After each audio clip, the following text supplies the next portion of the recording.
The restaurant was packed that Tuesday night. Every table was full of people laughing, eating, and talking. The smell of fresh bread and roasted chicken filled the air. Waiters rushed between tables carrying heavy trays. In the middle of all this noise and movement stood Maria. Maria was tired. Her feet hurt. She had been working since 6 in the morning, and it was now 8 at night. Her black uniform had a small stain on the sleeve from when a customer bumped her earlier. Her name tag was crooked, but Maria kept smiling. She had to. She needed this job more than anything in the world.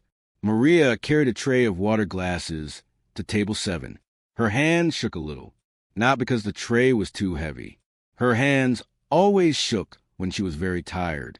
She set down each glass carefully, one by one, making sure not to spill a single drop. "Thank you," said an old woman at the table. "You're welcome," Maria said softly. Her voice was quiet, almost a whisper. She wasn't the kind of person who liked attention. Then the front door opened. A man walked in wearing a suit that probably cost more than Maria made in a whole year. His shoes were so shiny they looked like mirrors. His watch caught the light and sparkled like a tiny sun on his wrist. Behind him walked a younger man, maybe 20 years old, wearing expensive clothes too. This was Mr. Heinrich Fischer. Everyone in the city knew his name. He owned hotels, restaurants, and buildings all over the world. He was a billionaire. And tonight, he had chosen this restaurant for dinner with his son, Thomas. The manager rushed over, bowing and smiling. "Mr. Fischer, welcome, welcome. Your best table is ready." Maria watched from across the room. She felt a small knot form in her stomach. Rich people sometimes made her nervous. Some of them were kind, but others looked at people like her as if they were invisible. The manager seated Mr. Fischer and Thomas at the biggest table by the window. Then he pointed at Maria. You'll serve Mr. Fischer tonight. And please don't mess us up." Maria's heart started beating faster. She picked up her notepad and walked to their table. Her hands were shaking more now. "Good evening," she said quietly. "My name is Maria. I'll be—" "Water," Mr. Fischer interrupted without looking at her. "Sparkling. Cold. Fussed." Maria nodded and turned to leave. That's when she heard it. Mr. Fischer was speaking to his son in German. Maria understood every single word. "Look at her," Mr. Fischer said in German, laughing. "These people can barely carry a tray without shaking. I bet she doesn't understand a word we're saying." Thomas looked uncomfortable. He glanced at Maria's back as she walked away. "Father, maybe we shouldn't." "Relax," Mr. Fischer said, still in German. "She probably speaks one language, if that. These workers, they're not educated like us. They just carry plates and smile. That's all they can do." Maria stopped walking. She stood very still by the kitchen door. Her whole body felt frozen. The words hit her like stones. But she didn't turn around. She took a deep breath and kept walking into the kitchen. Inside the kitchen, Maria leaned against the wall. Her eyes were wet, but she didn't cry. She couldn't cry. Not at work. Not ever. She thought about her mother. Her mother, Rosa, had cleaned houses for 30 years. Every morning before the sun came up, Rosa would leave their small apartment and ride 2 buses to rich neighborhoods. She scrubbed floors on her hands and knees. She washed other people's clothes. She cooked meals for families who never learned her name. And every night, Rosa would come home with aching hands and tired eyes. But she would sit with Maria at their tiny kitchen table and say, "Education, mihija. Education is the key. Learn everything you can. Languages will open doors that people try to keep locked." So Maria studied. While other kids played outside, Maria sat in libraries. She learned English first, then Spanish, then French, then German, Italian, Mandarin, and Arabic. 7 languages total. She studied late into the night, using books Rosa bought from thrift stores. Rosa died 2 years ago. Before she passed, she held Maria's hand and whispered, "Make me proud. Show them what we're made of." Maria wiped her eyes. She filled a glass with sparkling water, making sure it was perfectly cold. Then she walked back out to table 7. Mr. Fisher was still talking in German, louder now. Other diners were starting to look over. "I'm telling you, Thomas," he said in German, "these people are simple. They work these jobs because they can't do anything else. No ambition, no intelligence. Just—" Maria set down his water glass gently. Mr. Fisher finally looked at her. "Took you long enough," he said in English. Maria said nothing. She pulled out her notepad. "We'll have the steak," Mr. Fisher continued.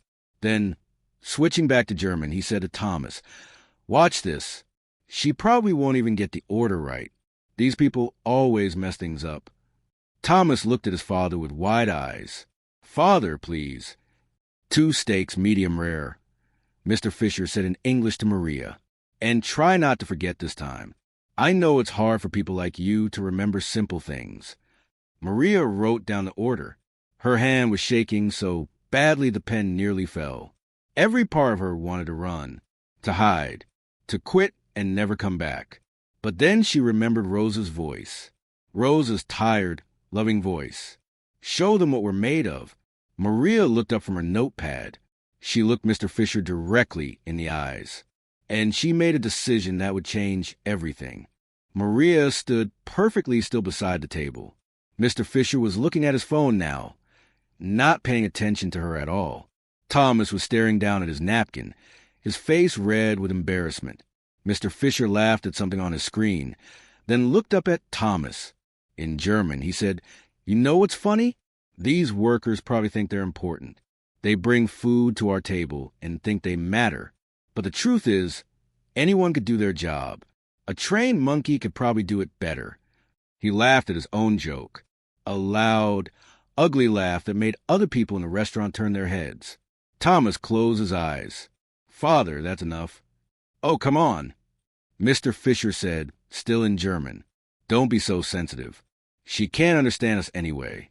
Look at her just standing there with that blank face. Probably doesn't have a single thought in her head." Something inside Maria changed at that moment. It wasn't anger, exactly. It was something stronger, something clearer. It was a feeling of every hour her mother had spent on her knees scrubbing floors. Every night Rosa had skipped dinner, so Maria could have more food. Every library book Maria had read by candlelight when they couldn't pay the electric bill. It was the weight of dignity that could not be crushed. Maria straightened her back. She looked directly at Mr. Fisher and spoke in perfect, flawless German. "Sir," she said, her voice calm and clear, "I understand every word you've been saying." The change in the room was instant. Mr. Fisher's face went from pink to white to red in 3 seconds. His mouth dropped open. The phone slipped from his hand and clattered on the table. Thomas's eyes went wide. He looked at Maria like he was seeing her for the first time. At the tables nearby, people stopped eating. Forks paused in midair. Conversations died. Everyone was listening now. Maria continued in German, her voice steady. "I speak 7 languages. German, English, Spanish, French, Italian, Mandarin, and Arabic. My mother cleaned houses for 30 years, so I could get an education. She taught me that language is not a weapon to hurt people. It's a bridge to understand them." Mr. Fisher tried to speak, but no words came out. He looked like a fish gasping for air. Maria switched to English now, so everyone in the restaurant could understand. "I heard everything you said. Every joke, every insult, every word about how people like me don't matter." Her hands were still shaking, but her voice was strong. Stronger than she had ever heard it before. "You said anyone could do my job," Maria continued. "Maybe that's true, but I wonder if anyone could do it the way I do it. With respect, with care, with dignity. Even when people treat me like I'm invisible." Thomas put his face in his hands. He looked like he wanted to disappear under the table. Maria looked at Mr. Fisher directly. "You think money makes you better than me. You think your expensive suit and your shiny watch mean you're more important. But you know what I think?" The whole restaurant was silent. Even the kitchen sounds had stopped. Everyone was listening to this quiet waitress who had found her voice. "I think," Maria said softly, "that how we treat people who can't do anything for us shows who we really are. You treated me like nothing because you thought I couldn't understand. You thought I couldn't fight back. You thought I was weak." She set her notepad on the table. "But my mother taught me something else. She taught me that the strongest people are the ones who stay kind even when the world is cruel. The ones who work hard even when no one notices. The ones who lift others up instead of pushing them down." A woman at a nearby table started clapping. Then another person joined. Then another. Soon, half the restaurant was applauding. Maria felt tears on her cheeks, but she didn't wipe them away. These weren't tears of sadness. They were tears of something else. Something like freedom. Mr. Fisher finally found his voice. It came out small and broken. I didn't know." "You didn't want to know," Maria said quietly. "That's different." She looked at Thomas, whose eyes were also wet with tears. "Your father taught you that people like me don't matter, but I hope tonight teaches you something else. I hope it teaches you that every person has a story. Every person has worked hard for something. Every person deserves respect." Thomas nodded, unable to speak. Maria picked up her notepad again. "Now, you ordered 2 steaks, medium rare. I'll bring them out in 15 minutes. I'll do my job with excellence, just like I always do, not because you deserve it, but because that's who I am." She turned to walk away, but Mr. Fisher reached out. He didn't touch her, but his hand was extended like he was begging. "Please," he whispered. "Please wait." Maria stopped. Mr. Fisher stood up from his chair. His legs looked shaky. In front of the entire restaurant, this powerful billionaire looked small and ashamed. "I'm sorry," he said, and his voice cracked. "I'm so sorry." The restaurant was so quiet you could hear people breathing. "I've spent my whole life," Mr. Fisher continued, "thinking that money made me important. That success meant I was better than other people. I built companies. I made billions. But I never stopped to think about the people I stepped on to get there." He looked at Maria with tears in his eyes. "Your mother sounds like she was an amazing woman. She raised someone with more strength and grace than I'll ever have. And I'm sorry I couldn't see that until you forced me to look." Maria stood very still. Part of her wanted to walk away. Part of her wanted to accept his words. She wasn't sure which part would win. Thomas stood up too. "Miss Maria," he said quietly, "thank you. Thank you for teaching me something my expensive schools never did. You taught me what real strength looks like." The manager appeared, looking confused and worried. He started to say something, but Mr. Fisher held up his hand. "Don't," Mr. Fisher said. "Don't punish her. Don't say a word to her. If you do, I'll make sure everyone knows that this restaurant treats people who speak truth like they're the problem." He turned back to Maria. "I want to do better. I want to be better. Will you give me that chance?" Maria thought about her mother, about all those nights Rosa came home exhausted, but still smiled, about how Rosa always said, "Forgiveness doesn't mean forgetting. It means giving people a chance to grow." Maria took a deep breath. "I'll bring your steaks in 15 minutes, she said. "And after that, we'll see." The steaks came out perfectly cooked. Maria served them with the same care she gave to every table, every night. Her hands didn't shake anymore. Something had changed inside her. She felt taller somehow, even though she was the same height she'd always been. Mr. Fisher barely touched his food. He kept looking at Maria every time she passed by, not with the mean eyes from before, but with something different, something like respect mixed with shame. When dinner ended, Mr. Fisher asked to speak with the manager and Maria together. They met in the small office behind the kitchen. "I want to make this right," Mr. Fisher said. He wasn't wearing his confident smile anymore. He looked tired and old. "Words aren't enough. I know that, so I'm going to do something real." He pulled out his phone and made some notes. "I'm going to start a program. A language and education program for restaurant workers, hotel staff, and anyone who works in service jobs. Free classes, free books, free everything. It will be called the Rosa Education Fund, named after your mother." Maria's breath caught in her throat. "You don't have to." "Yes, I do," Mr. Fisher interrupted. "I have to, not because it makes me look good, but because it's right. Your mother spent her life making sure you could learn. Now I'll spend my money making sure others can learn too. Thomas stepped forward. I want to help too. I'm going to volunteer.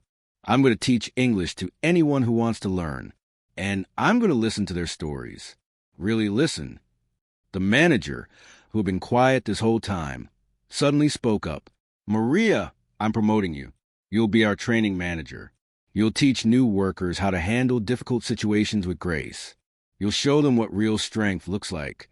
Maria felt dizzy. Everything was happening so fast.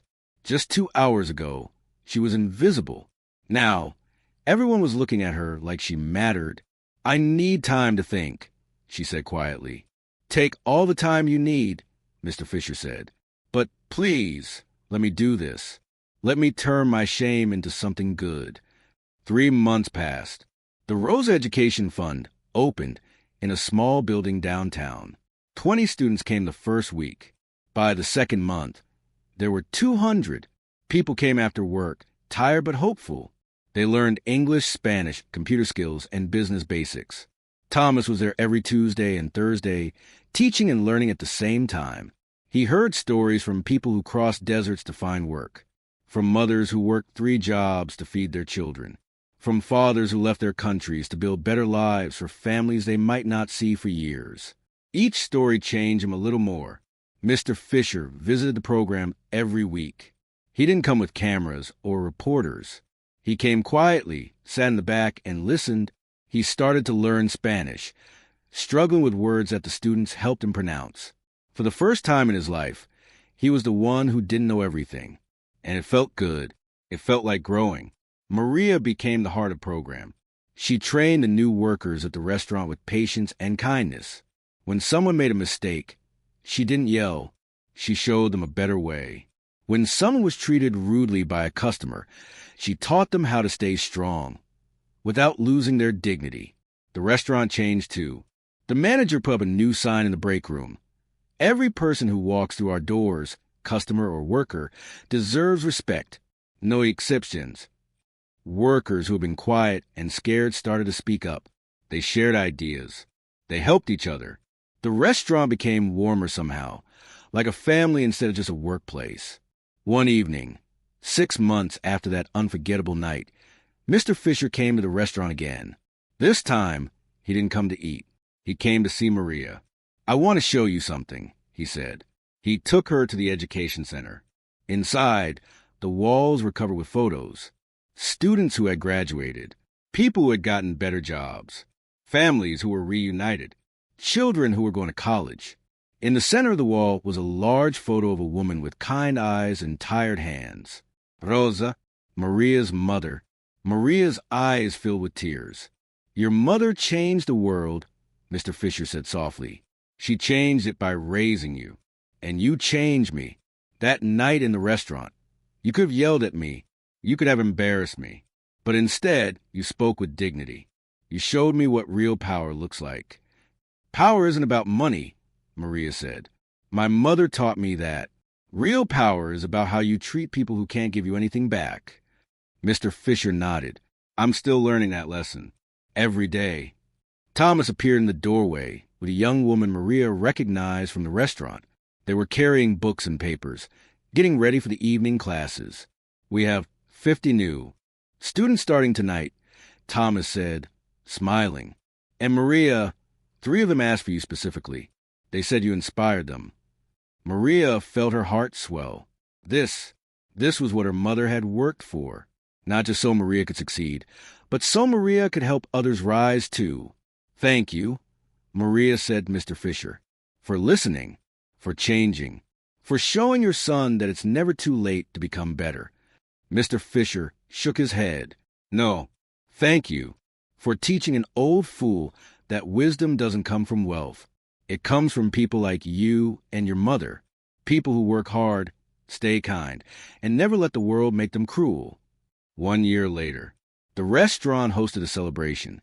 The Rosa Education Fund had helped over 1,000 people. Some learned new languages. Some got better jobs. Some started their own businesses. All of them carried forward the lesson that Maria had taught that one Tuesday night. Respect costs nothing but means everything. Maria stood at the front of the room, wearing a new dress her co-workers had bought her. She wasn't a waitress anymore. She was a director of the education program, helping people all over the city. But she never forgot where she came from. Every Tuesday, she still worked one shift at the restaurant. She carried trays, served food, and talked with customers. She wanted to remember. She wanted to stay connected to the work her mother had done with such dignity. Mr. Fisher gave a speech that night. "A year ago, I was the richest man in this room, but I was also the poorest. Poor in spirit, poor in character, poor in understanding. One woman changed that. She didn't do it with anger or revenge. She did it with truth, spoken calmly and clearly." He raised his glass. "To Maria, and to Rosa, who taught her that education is the key that opens every door. And to all of us who are learning that the best way to use our power is to lift others up." Everyone raised their glasses. The room filled with applause. Maria closed her eyes and felt her mother's presence. She could almost hear Rosa's voice. "Mihija, you made me proud. You showed them what we're made of." That night, as Maria walked home on the stars, she thought about how one moment can change everything, how one choice to speak truth can ripple out and touch hundreds of lives, how the strongest voice isn't the loudest one, it's the one that speaks with dignity, even when it's shaking. Language wasn't a weapon, it was a bridge. Education wasn't a show, it was a shield. And respect? Respect was the truest form of wealth. Maria smiled as she walked, carrying her mother's legacy forward, one kind word at a time. If this story touched your heart, hit that like button. Share it with someone who needs to remember that every person matters, no matter what job they do. And subscribe for more stories that remind us what real strength looks like. Because the world needs more people like Maria and Rosa, people who stay kind even when the world is cruel. See you in the next story.